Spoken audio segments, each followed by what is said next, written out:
So what up guys, finally nakapag-vlog na ulit tayo dito sa Thailand, sa Bangkok. Andito tayo ngayon sa Siam. And after nga ng almost 1 month, nakabalik na tayo dito. And ngayon nga sineselebrate ng Thailand ang June Pride at nag-start yan kahapon.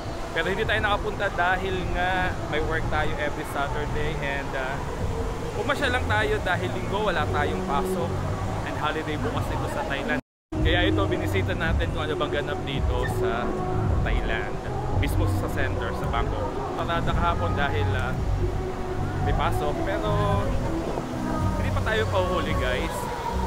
Happy June Pride nga pala sa mga kaibigan natin dyan, kapatiran natin sa LGBT. Mabuhay kayo guys!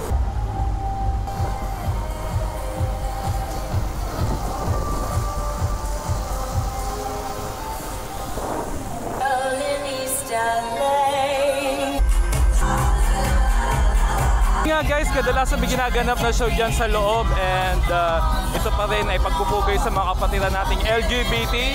So hindi na natin sisilipin kasi gusto ko na magkape.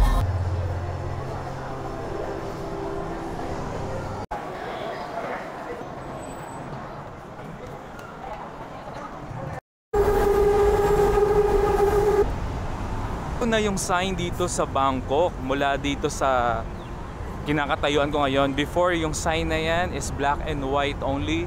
I don't know kung sinabay lang to sa pagdiriwang ng Pride Month kasi kulay pink.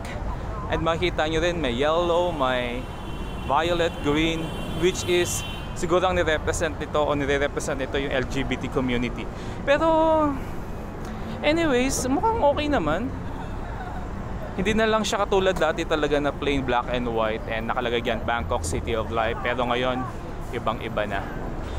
So yun nga, nakakamiss ang Bangkok. Actually, isang buwan nga akong hindi nakapunta, diba? Sabi ko nga, dahil busy tayo sa mga bagay-bagay sa school and extra class and extra work natin.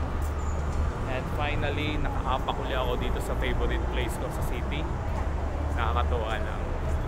I couldn't imagine na nakakamiss din pala, no? Pag matagal mo hindi nakita yung lugar. Charot lang. Ayan. O diba? Kitang-kita nyo naman. Ang ganda ng Bangkok.